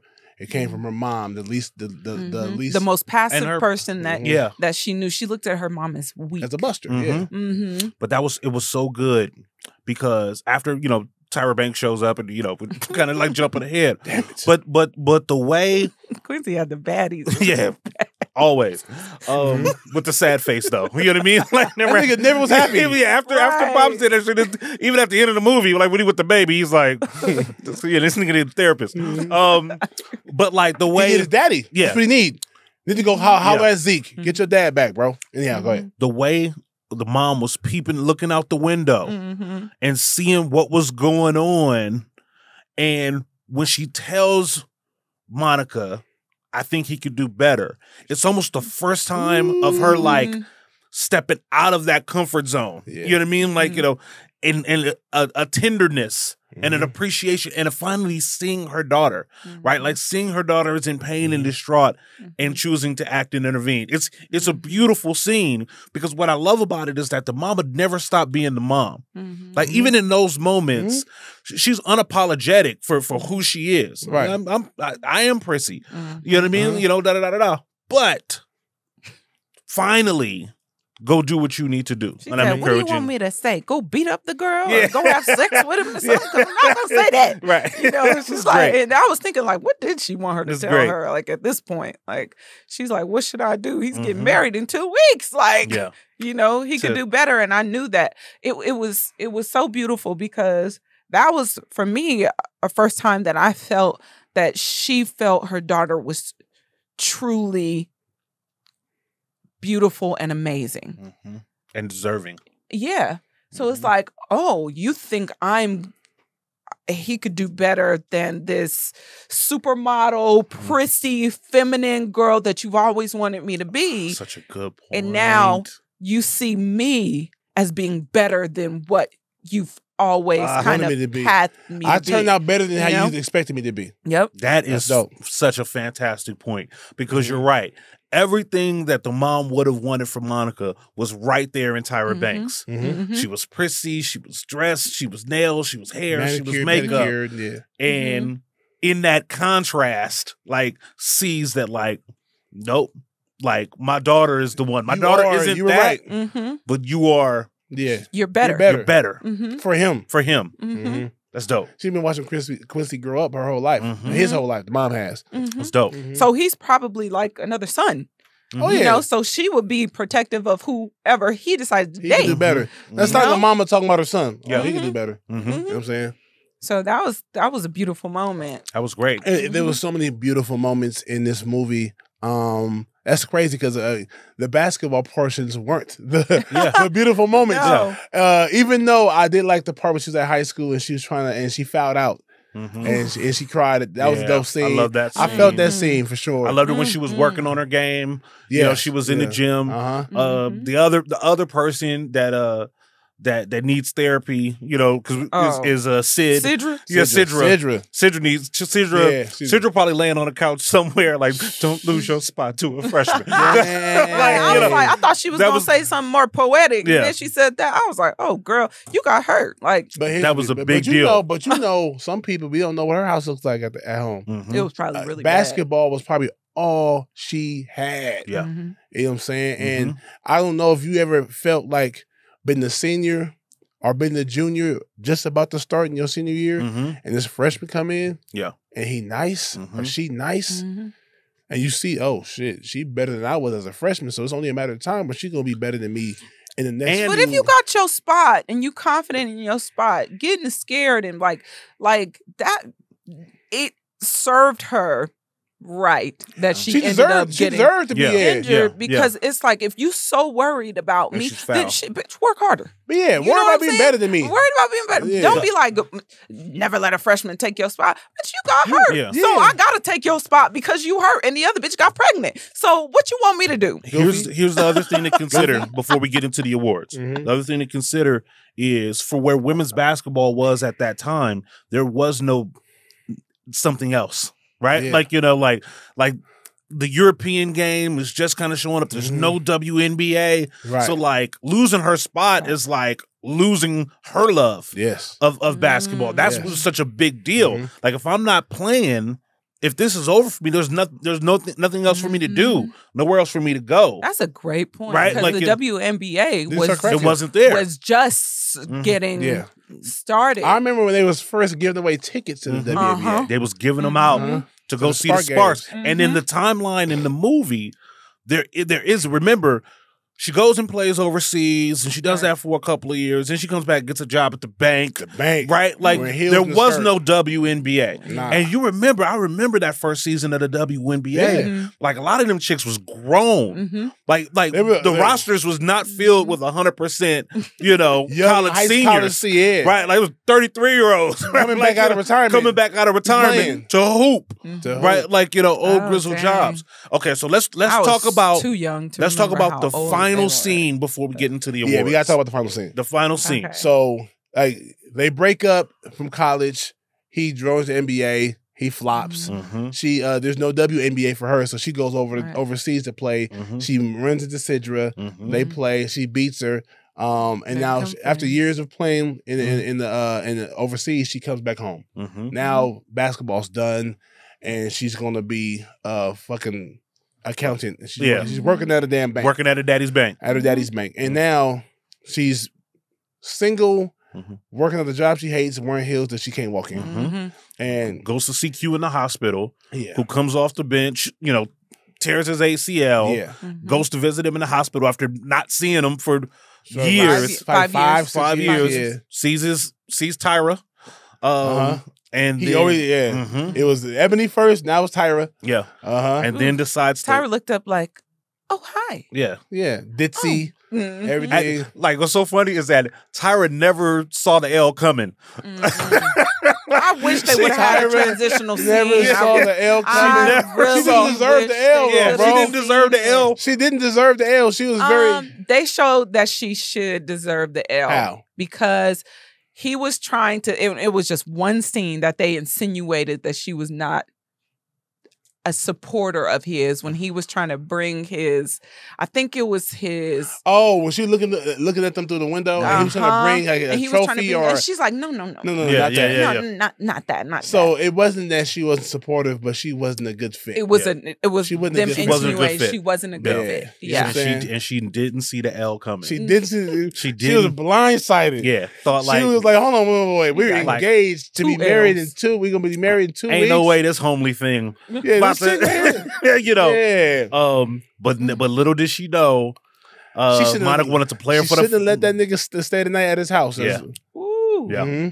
Neighbors. Yeah, but she, I mean, in her mind, she doesn't recognize the history, because when she first speaks to Monica, she goes like, "Oh, you grew up with Quincy, right?" So she doesn't have the history, so she doesn't Quincy know. ain't told her. So she's not thinking that this woman is about to This the love of come his in life. and scoop my man She up. didn't see. She didn't Overnight. Nah, she should. See, at that's so scary to me. Oh, at that I do point- not want to meet a dude that has that Mhm. background. Mhm. Like, oh, we're only not together really because she went Yeah. like. That's tough. And that, I mean, and that That's is tough. that is so common, because like the one that got away for guys is legit, right? Like, Yeah. like there are some men She that- can always come yeah, back. yeah. Because women are progress relationship wise faster than niggas do. Mhm. So you be like, damn, I wanted her to wait, but she didn't wait. Now she wifed up. Now she got a son. Yeah. And shit. 5 years later, she divorced and Mhm. Yeah. and you like, I'll do it now. She's back. yeah, Right? she's Right. back. Yeah, and It there- always happened that way, but Yeah. sometimes you be like, God damn, she's back. there are, It's almost like you settled for the one that you have Mhm. because the one that got away. But when the one that gets away comes back, Yeah. and what if she come back with no baggage? Like Monica came back with No no baggage. no baggage, Baggage. ready And she was still in shape, nigga. She been Ready. hoping, nigga. Yeah. She Ready. been here. with pro prospects. For pro prospects. Listen. The amount of variance for like some relationships and couples, right? Like, you know, for like being with the love of your life can sometimes be so thin. Like it could be like she went away a summer, right? Like, you know, or she got a job or her parents moved. Just that little teeny tiny thing sets the trajectory off. But the guy's heart is still at that last point that they were last together. And that was the thing that like none of them knew until the final game. Is that like they were right there, even though it seemed like they were worlds apart. But that's why I love that last scene and the psychology of that scene. Monica's motivation and the decisions that Sanaa makes as an actress, I think, were very clear. I love watching it from Quincy's perspective, trying to decide at what moment he decides, right? Like, you know, is it seeing her 'Cause he was an disappointment? asshole the he was whole an asshole game. the whole time. The whole time from But- the point he yeah. came out of the window. But like, do you think he decided right at that moment to be with her, or do you think that he had decided earlier? Like, at what point does Quincy decide that he wants to be He with decided Monica? when he allowed her to play him. You think so? Because he was like, bruh, here's the thing. I don't think that the one that got away means necessarily that you settle for this new one, this new woman in your life, because she could be like, man, she's amazing. She might even be better than this one. Yeah. But sometimes better don't mean that's the one you're supposed to be with. Right. I'm not talking about toxic shit. I'm talking about like she do things to get on my nerves, but like I love her in spite of that, and vice versa. You know what I'm saying? But like this girl is damn near perfect because she was damn near perfect. Only thing she didn't like was her to bring that picture to the house. That's not big enough to not be with her. Yeah. But in comparison, that was a big part of him. And Monica is a big part of him since they were 9 years old. And I feel like when that last scene was showing it brought him back to that night when they first met. Yeah. You know what I'm It's saying? the same court, And right? she won. Was it the same court? Ooh. I think It was might have been the same court. Yeah, I think it was the same court. It might have been the same court. And in the first year, in the first game they played against, she won. Yeah. This time he dogged, he won. Nostalgia. Yeah, so I think and when I think he was on some. Who am I fooling, bro? All right, let me stop being stubborn. Let me tell you where Monica was. Let me get my you woman know, back. Low key slick. I love it because her selection of "I'll play you for it" was like he had just told you he ain't touched a basketball in 4 months. So now the first time he touched a basketball is this emotional game against you. She knew that bringing that basketball into it was going to bring that love back because he that was a cold move. That's super. It's like, you know, you ain't played something in a long time and then you pick it up and you play it with like with the people you used to Fall in love again. in that moment. And I think as soon as they start playing is when he was like, oh shit. So subconsciously, win or lose, I got him. and she did. Yeah. Because had she won, he would have to. You know what I'm saying? And I have to believe he had to look at the passion in which, like, she was playing for him. She was, right? Like she was fighting, nigga. She was fighting for him. Like, nigga, you I'm can't getting ask fucking for goosebumps. I got Like, goosebumps, you know nigga. what I'm saying? A chick is like, hey, man, I play you, bro. When a woman fights for you like that and rides for you like that, like, it's special. Like, you know, and I think he recognizes that, like, she laid it, you know, talk about laying it all on the court, right? Like, you know, she would have fucking died to win that game, right? Like, that's how much. He had to dog her like a nigga. He had to dog her. He had to back her down like a dude. I mean, that's how hard defense she was playing. Nigga, she was on the nigga. You know what I'm saying? Yeah, bro. I fell out my seat when he said double or nothing. The crowd, man, the theater went crazy, bro. Yeah. The theater went This crazy. shit was- We was like, oh! It's one of my, that final game is one of my favorite scenes in all Black movies. Yeah. I just love it. It's paced so well. The music is perfect. Yeah. It's edited well. It's shot well. It's acted well. Like, it's just it's one of those perfect ass scenes, right? Like, it's just really, really, really dope. We got to get into some awards though. We can't. I could talk about this movie for 3 hours. Yeah. Man, but we can't. Before y'all go, See, did we y'all gotta know see. there was a post-credit scene? Yeah, where he's got the baby at the Sparks game. No. There's a post-credit scene. That's the Shut last up. scene of the game. There is a post-credit scene where their kid, that baby, she dunks on a play basketball court. Post-credit scene. I did not see it until the last time I watched it. And once it went off, I was just on my phone and I looked up like, what the fuck is this? Did I know that? There is a Damn. post-credit I'm scene. gonna have to go watch it. Quincy Tonight. and Monica's baby, I'ma go they're watch it tonight. insinuating is going to be a baller. The girl. Okay. They MCU before MCU. I had never seen that. Ooh, okay, I'm about to check I had that never out. seen that. Okay, look at Persephone dropping the. She said the hot facts. She said she done researched it. She done got it a little tight. bit, you know. Oh yeah, that's dope. Okay, let's get into some awards. We got to. Who's the MVP? The MVP of Love and Basketball. Which character is the most important part of the whole film? Ooh. Damn. Shoot. Let's say the most important part is it Monica? What do you think? That's my answer. I gotta say Monica. Mm-hmm. I'm going different. Go ahead. Monica's daddy. Here's the thing. I tried to do that. Am I cheating? You're not cheating. I tried to hit y'all with an unusual suspect. Mm-hmm. You know what I'm saying? Like someone that I could. You don't have to break it down. A character for the MVP, and then I'll give y'all my assessment, my breakdown, and y'all can be like, "Oh shit, that does make sense." But I don't see it, so you got to help me out with that one. So I think, especially as a girl dad myself, the fact that like Monica's dad encouraged her to be her. Put her in a position to have success and thrive in life, right? Like if he never encourages her to play basketball, like who knows what the relationship between her and Quincy might have been, right? Like, you know, their entire life, right?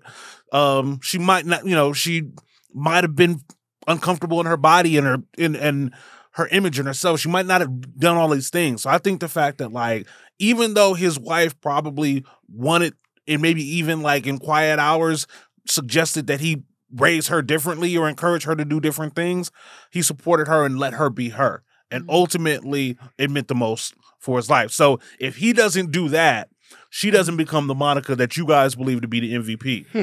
I think, you know, I think like it. It might be a he's little the risky. shove. He's like, Is he though? Because I've never seen him like shoot hoops with her or talk about the game. But I don't know how he was supportive. Like, I'll go to your games if you got a game. If she was playing volleyball, he'd be there. This is actually true. I don't know if he was like, I want you to hoop. There's no evidence that, but he just seems very supportive, right? Like he does. And if you've got like a tomboyish kind of like hoop, like the guys that I know that have like female athletes, like especially that play basketball, it's a special bond between the dad and the girl baller, right? It's very easy to be the dad and the boy baller, right? Like, you know, but like to really support your girl in hoop, those fathers I think are a little special and a little different. And I think that support matters to the daughters in a way that, like, you know, my daddy never wanted me to not play basketball or not be sweaty or not be me. My dad was extremely supportive of my basketball.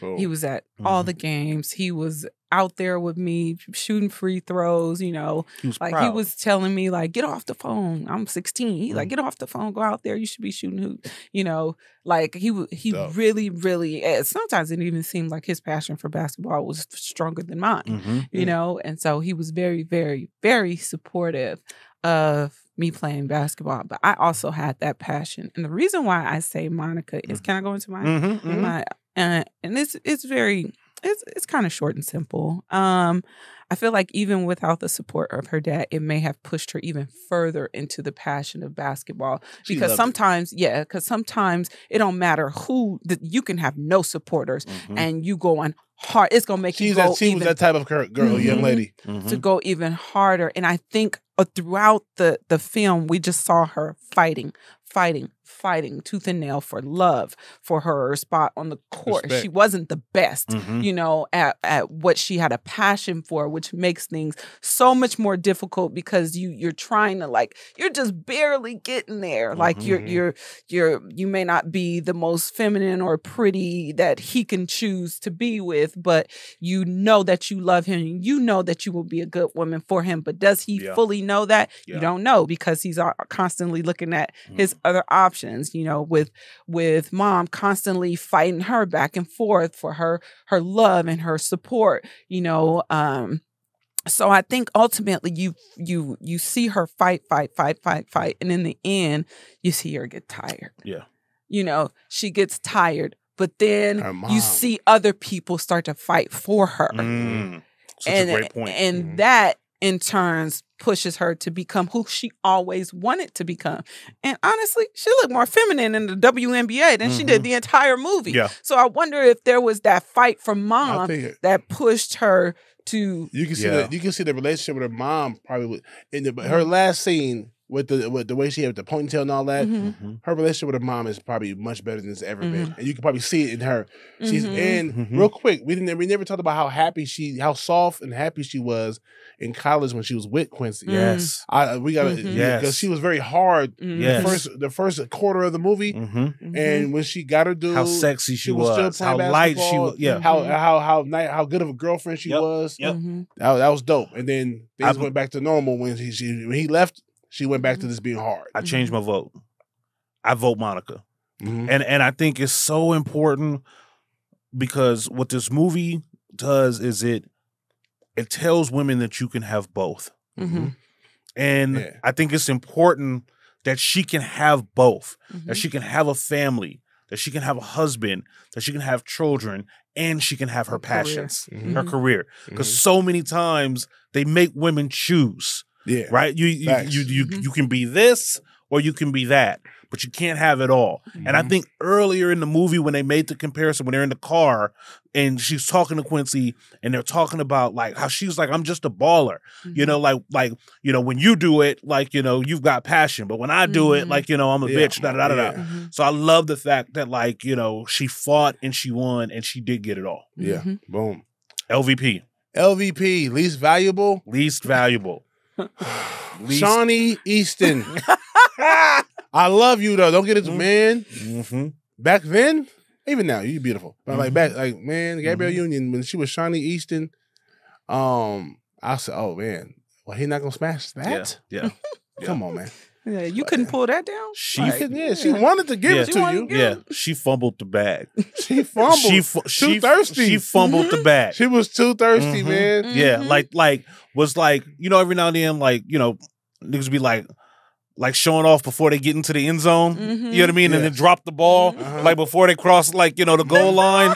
That's Shawnee Easton. That's Shawnee Easton right there. Yeah, man. Yeah, she threw it. And the fact that made her even weaker is that she gave the note to her. She gave the note to the love of his life. Man. Damn.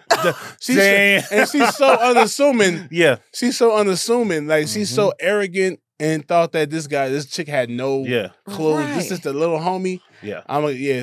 They've been underestimating Monica from day one. Yes. So he couldn't even absorb the note the way I feel like a nigga would if he read it on his own. Nigga, read that note on his own, dick heart. Yeah. You know what I'm saying? But having given it to Monica and Monica opening it, reading it like, well, you know, she's fast. She's a tramp asshole. Damn, you're right. She's sending her coochie through the mail. Yeah. And it was like sending your coochie through the mail. bar. That's like, That's hilarious. Shawnee, now he's looking at it like, damn. Yeah. I mean, Right. like everybody else shows up, but she's like Sid. Like I want to give Sid consideration for, but no, she plays an important part, right? Like, you know. Oh yeah. She's motivation. Uh-huh. You know, it's Shawnee Easton. Shawnee Easton because she still didn't get piped down, and then she wanted. That's all Never she got wanted piped. from the beginning, from the first scene you seen her in. She wanted to get slayed by Quincy McCall. Shawnee and she Easton failed.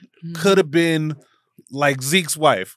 She could have got knocked up early. You know what I mean? Like, you know, She set was up. too thirsty, man. Yeah, set up in Baldwin Hills. She was very arrogant. sexy, very sexy. sexy. Like she gave the facial expression. You know, Gabrielle Union, like her, she's very like Yes. her facial She's very, expressions very, are very expressive.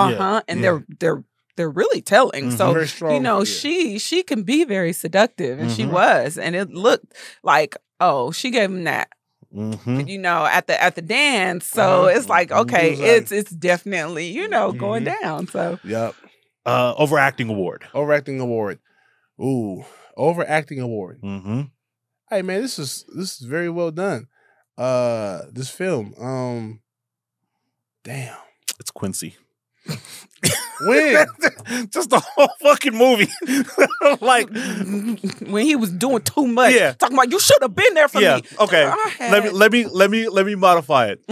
Young Quincy is like young Quincy. young Quincy Okay. is the body movements and the he's just kind of doing way too much like the entire you gonna give a entire kid? time. No, you can't No, not little Not boy little boy Quincy. Quincy. High school Quincy. Oh, high school When Quincy. when Omar is playing a high school boy, like it's just a lot. Like it's just like it's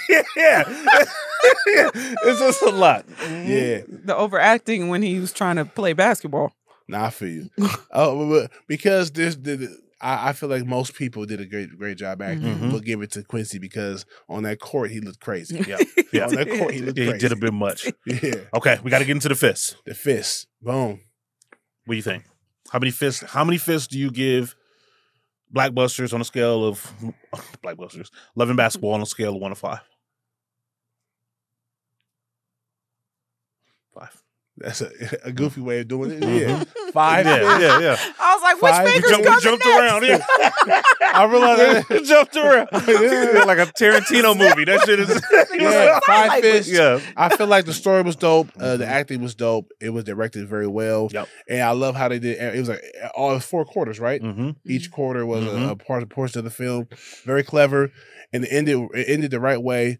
The only thing I critique is Quincy and Zeke should have made up. I realistically I think that would happen in real life. Yeah, After 5 years, nah. But anyhow, Yeah. but I love the film either way. I give it 5 Black Fists as well. Boom. Like I think Nice. like when we compare it to the other films of the time, like you compare this to Love Jones, you can compare this to Brown Sugar. Mhm. I think that this is solid. And so it's easy 5 Black Fists. Uh-huh. Anytime like I catch it in the middle, I'm gonna watch it to the end. Oh yeah. And I'm always going to watch the final scene. Yes. Oh, the final scene is Yeah. heavy. We give it 5 Yeah. as well. For me, it was just so relatable. It was so relatable for so many people. You know, there's a lot of people in those type of situations where their parents, there may be some stuff going on. It's not necessarily abuse. You gotta, figure out whose side to pick, like whose side you on. Like, they didn't have Monica being just this star, the superstar. She wasn't a star. Average, Mhm. you Yeah, know. but she So was her passion was right, Mhm. and a lot of Tenacity. people have a passion for shit they're average at. Mhm. You know, a lot of us, and so being able to relate to that, it's just it was amazing. The entire film for me was well put, and it evokes emotion from me. Every quarter of the movie Mhm. evokes some sort of Yeah. emotion Yeah. every time I watch it. right. So for me, like if you can get me to feel like it's the first time I'm watching it every time I watch it, then Yeah. hands From down, the relationship phenomenal between film. the Bars. mother and the daughter, the son and the father, Mhm. I relate to that because of my father. And it was just dope for the same reasons you say you can relate to it for other reasons. Mhm. Being and the story they told, being passionate about something that you're average at Mhm. is dope. And still succeeding. Mhm. And still succeeding. Mhm. You know what I'm saying? She got to the best, top of the pinnacle of her sport. And she worked hard. And she worked hard for it. You know what I'm Mhm. saying? Yeah. Yeah. Because Because there's some people it comes natural to, and then people that actually have to work hard, and harder. and scrap for it. him end up Mhm. being not leaguing, not playing no more, and him being her cheerleader was dope. How they, Mhm. Yeah. he was a That he could do a that. top prospect in high school, Yeah. a lottery pick for the league. Mhm. Mhm. It was dope. Mhm. 5 Black Fists, man. Yeah. I'm glad you didn't do what you did on Set It Off. Oh, Which What'd part? you do? You gave it 2 fists, I think. Set It No, Off. I didn't go. Yeah. probably something crazy. Yeah. Probably something crazy. Yeah. I've gotten a lot This better is- with my this rankings. Hot take since- tone. Hot take tone. Since Man. last week. And I'm gonna we're gonna have to do another segment one day Mhm. on Sanaa Lathan. 'Cause, you know, Yeah. he be dragging. Listen, man. Mhm. Like You know what I'm saying? we've evolved. Did she Okay, really? okay. Did she really bite Beyonce ear? I'll say that Mhm. for another time. Listen. Hilarious. John, I know I said some shit about Sanaa very, very early on, but it's like, Zeke, you gonna judge me off of that? Like, you know, am I still not a good man? Oh, no, you're a good man. Because I said You're a some good man, shit. bro. Thank you, bro. I just it hurt my heart, man, because we hadn't even went through this movie yet, and Yeah. you said the things you said. And I was still learning. It's all good, Yeah, man. yeah, Hey, yeah, man, yeah. growth, bro, bro. And I don't know what you said, Yeah. but Yeah. We ain't gonna bring it. If y'all don't know what he said, we're not gonna bring it up. Just watch it. Go back. You know what I'm Yeah. saying? Watch all the episodes if you can. Those are delete off the server. Yeah. Man, Yo. thank you, bro. Always.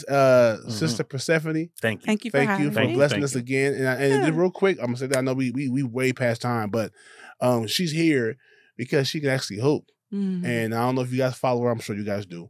And you guys seen her shoot the basketball without cuts, my nigga. Mhm. You know what I'm saying? I went Not live. like shooting and then you cut to another shot, Mhm. shooting a three, and then it's coming to another shot. Oh, she hit 9 threes. Nah, she'll knock them 9 threes down Mhm. live. Mhm. And so I had to have you here for this. Thank It's you. it's one of the only basketball love films.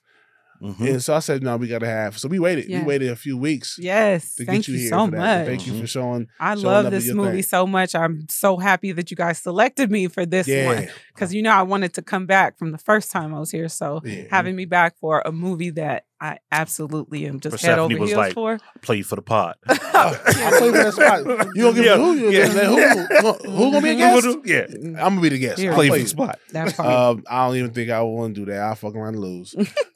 But yeah, that's it for this episode of Blackbusters, man. I'm your host, Big Ja, along with I'm just Tone. this Tone today. You know what I'm saying? Sponsored Tone, though. Yeah, sponsored Mhm. And the illustrious, amazing Persephone. Mhm. And we'll see y'all next time, man. Be good or be good at it. Love your life. Pew to the max.